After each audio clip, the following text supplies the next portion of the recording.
नमस्कार। इहो एगो बेटा के विवाह के गीत है, देखी जा, सुनी जा, बताई जा कैसन बा। बियाह आ रहल बा, लगन बा, त ए से गाना सुनी जा, गाई जा। नदिया किनारे जीरावा उपजी गइले हो, फारे फूलेला हंसी गइले हो, फारे फूलेला हंसी गइले हो।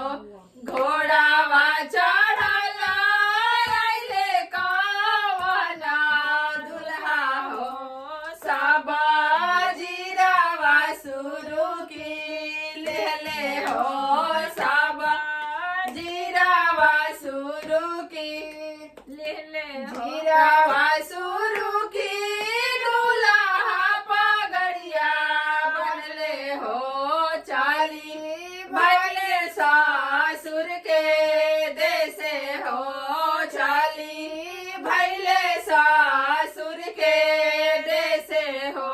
रहिया में पूछे ला बाटहिया भैया हो, केकरा बेटा के पगड़िया गम के हो, केकरा बेटा के पगड़िया गम के हो। हंसी हंसी बोले ले अपना पापा हो, हमरा बेटा के पगड़िया गम के हो, हमरा बेटा के पगड़िया गम के हो।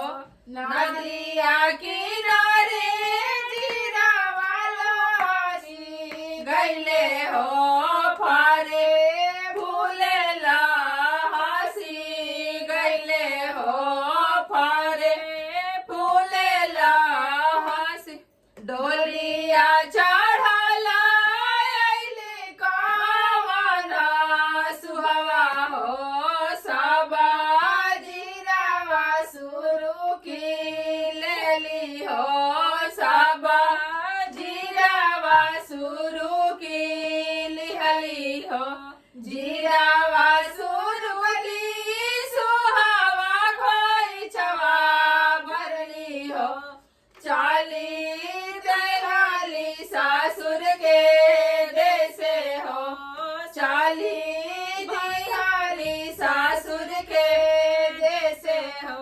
राहिया में पूछे ला बाटहिया भैया हो, केकरा बेटी के खोइछवा गम के हो, केकरा बेटी के खोइछवा गम के हो।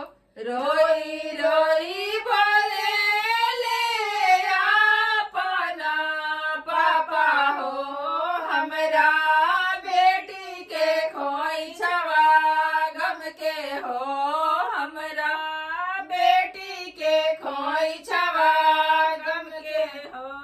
रोई रोई बोले ले अपना भैया हो, हमरा बहिनी के खोइछवा गम के हो, हमरा बहिनी के खोइछवा गम के हो। धन्यवाद। गाना अच्छा लगे तो वीडियो के शेयर करी जा, लाइक करी जा, और हमनी के पेज पर नया बनी जा, और चैनल पर भी नया बन जा, यूट्यूब चैनल पर तो सब्सक्राइब जरूर करी जा। हमनी के फेसबुक पेज के नाम है भोजपुरी गीत, ओकरो के फॉलो करी जा। धन्यवाद।